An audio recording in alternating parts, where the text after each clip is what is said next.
اگر سرعت برق‌آسای امباپه با تمام کنندگی‌های مرگبار کریستیانو رونالدو روبرو بشه کی برنده میشه؟ امروز قرار با آمار و ویدیوهای واقعی جواب بدیم. آخر ویدیو هم توی کامنت بهم بگو انتخابت کیه.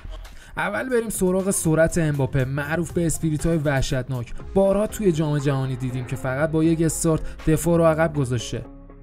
رونالدو هم توی اوجش سرعت خیلی بالایی داشت، مخصوصا توی منچستر یونایتد، ولی تفاوت اصلی اینه که امباپه سرعتش رو توی دریبل هم حفظ میکنه.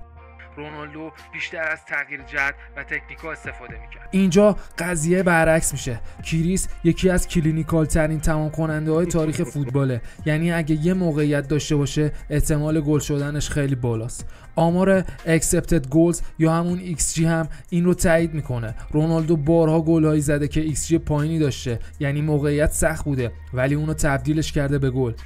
امباپه هم تمام کنندگی‌های خیلی خوبی داره، مخصوصا تک به تک ها، ولی تجربه و دقت کریس رو هنوز نداره.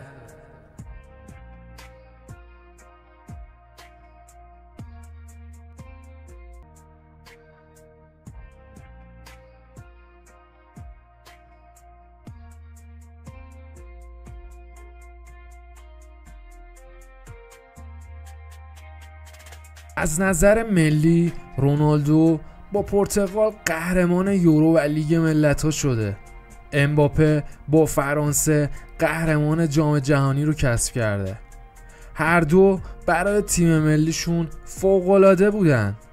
اما تفاوت اینجاست که رونالدو سالها برای پرتغال بار زیادی رو به دوش کشیده، در حالی که فرانسه ستاره‌های بیشتری نسبت به پرتغال داره، امثال امباپه و بقیه.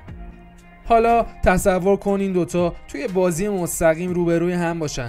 امباپه مدام پشت خط دفاع میده و با سرعتش فضا میسازه. کریس هم توی محوطه منتظر ارساله، با پرش‌های فوق‌العاده‌اش میتونه هر دفاعی شکست بده. به نظر من نتیجه این برد بیشتر بستگی به شرایط تیمی داره تا خود بازیکن‌ها. کانال منو سابسکرایب کن و حتما نظرتو توی کامنت ها بهم بگو. کریس رونالدو یا امباپه؟ اگه به من باشه من میگم عشقم کریس.